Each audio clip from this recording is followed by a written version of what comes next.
Student welcome. अच्छी application लिखना daily life और एग्जाम दोनों में काम आता है। इसलिए आज हम अध्ययन करेंगे एप्लीकेशन लिखने के टॉप 20 रूल्स। आपको रूल नंबर 9, 11 और 13 में प्रोफेसर जुगाड़मैन की सेटिंग वाली एडवाइस मिलेगी। रूल नंबर 1, एप्लीकेशन शब्द का अर्थ है ऑफिशियल रिक्वेस्ट अर्थात औपचारिक निवेदन। जैसा कि शब्द से स्पष्ट है, एप्लीकेशन लिखते समय रिक्वेस्ट का भाव होना चाहिए। इसलिए प्रोफेसर जुगाड़मैन कहते हैं कि रिक्वेस्ट और पोलाइटनेस दिखाने वाले शब्दों की स्पेलिंग अच्छे से याद कर लो। रूल नंबर 2, एप्लीकेशन लिखने के लिए निम्न पैराग्राफ फॉर्मेट का प्रयोग किया जाता है: left indent, right indent, traditional indent. Rule number 2, application लिखने के लिए निम्न पैराग्राफ फॉर्मेट का प्रयोग किया जाता है: left indent, right indent, traditional indent. Rule number 3, left indent. Left indent तरीके का प्रयोग कंप्यूटर के कारण लोकप्रिय हो गया है।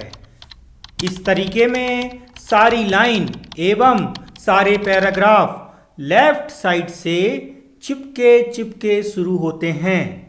कंप्यूटर के क्षेत्र में सारे ईमेल लेफ्ट इंडेंट ही होते हैं।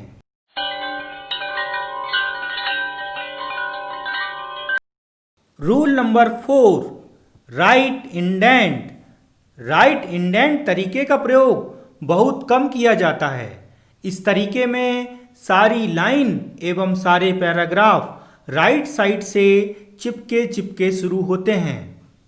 प्रोफेसर जुगाड़मैन कहते हैं कि किसी भी विषय का अध्ययन गंभीरता पूर्वक करना चाहिए तथा पूरा पूरा ज्ञान हासिल करना चाहिए। Rule number 5, traditional indent. Traditional indent मुख्य रूप से टाइपराइटर मशीन के कारण लोकप्रिय हुआ है।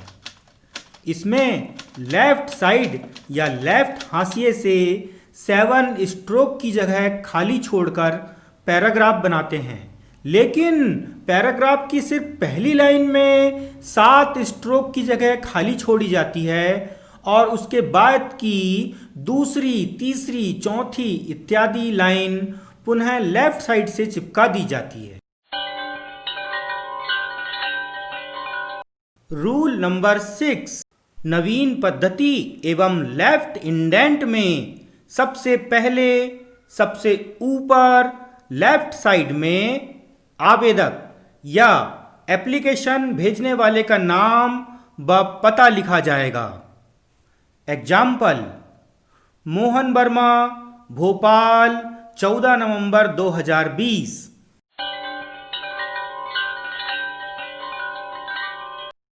रूल नंबर 7, नवीन पद्धति एवं लेफ्ट इंडेंट में पत्र भेजने वाले के नाम, पता और तारीख के नीचे एक लाइन का गैप छोड़ते हैं, फिर उसका नाम, पद, पता लिखते हैं जिसे लेटर लिखा जा रहा है।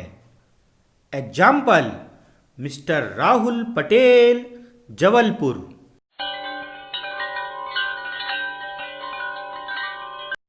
रूल नंबर 8, जिसे लेटर या एप्लीकेशन लिखा जा रहा है उसके नाम, पद, पता के नीचे एप्लीकेशन या फॉर्मल लेटर का सब्जेक्ट लिखा जाता है। Example: subject, an application for school leaving certificate.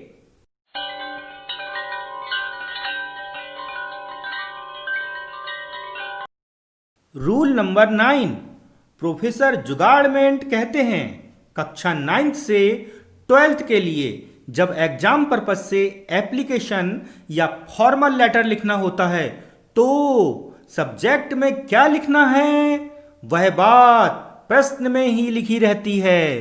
Example: question 1, right N application for school leaving certificate. Subject an application for school leaving certificate.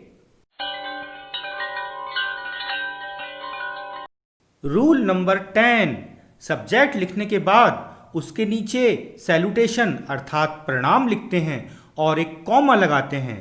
Example, respected sir, comma. Rule number 10, subject लिखने के बाद उसके नीचे salutation अर्थात प्रणाम लिखते हैं और एक कॉमा लगाते हैं। Example, respected sir, comma.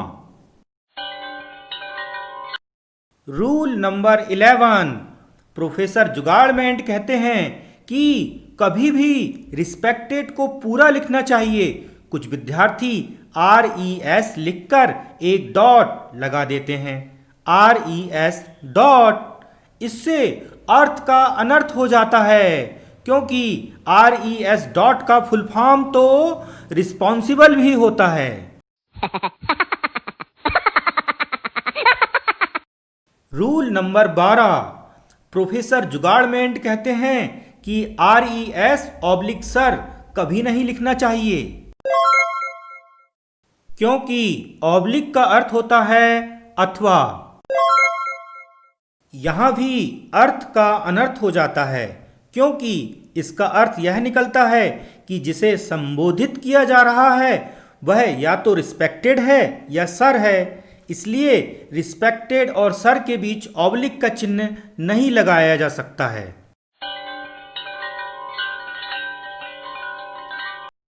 Rule number 13, जहां किसी अननोन पर्सन को फॉर्मल लेटर या एप्लीकेशन लिखी जा रही है जिसका जेंडर मालूम नहीं है, अर्थात वह पुरुष है या स्त्री नहीं मालूम है, तो हम इस तरह लिख सकते हैं।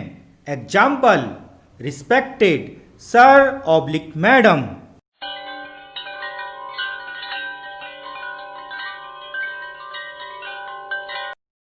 रूल नंबर 14, फॉर्मल लेटर या एप्लीकेशन का प्रारंभ पोलाइट सेंटेंस से होना चाहिए, जिसमें आवेदक का संक्षिप्त परिचय भी दिया जा सकता है। Example, respectfully I beg to say that. I beg to say that. I beg to state that. Rule number 15, polite sentence के बाद फॉर्मल लेटर या एप्लीकेशन का पर्पस दिया जाना चाहिए। Example, I beg to state that I have been suffering from malaria fever since last night.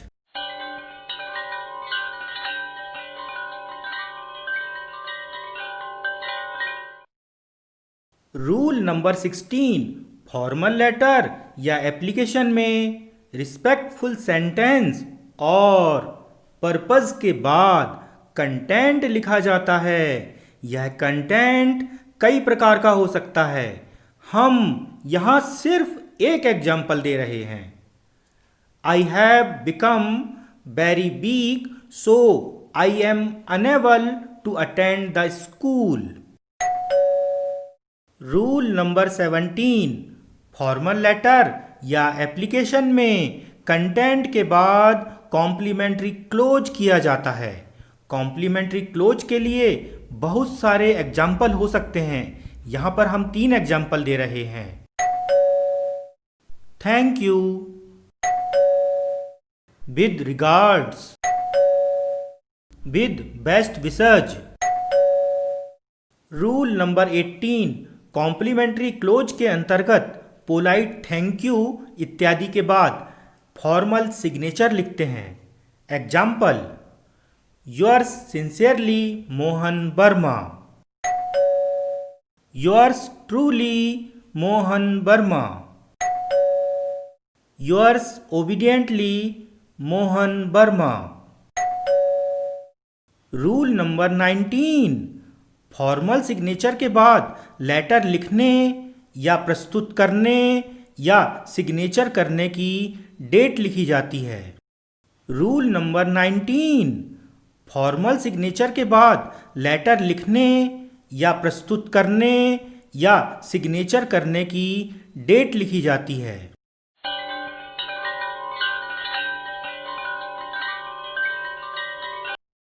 Rule number 20, formal letter के साथ अन्य दस्तावेज भेजना या जमा करना हो तो अटैच्ड या अटैचमेंट लिखकर 1 2 3 की सूची बनाकर उनका संक्षिप्त विवरण लिखते हैं और एक बार फिर सिग्नेचर करते हैं।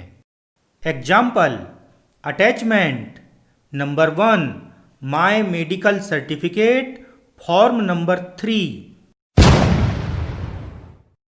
आप सभी को अध्ययन के लिए बहुत बहुत शुभकामनाएं। अभी आपके स्क्रीन पर बटन के रूप में 2 वीडियो दिखाई दे रहे हैं। आप इन दोनों में से किसी एक को चुनकर उस पर क्लिक करें और अपना अध्ययन निरंतर जारी रखें।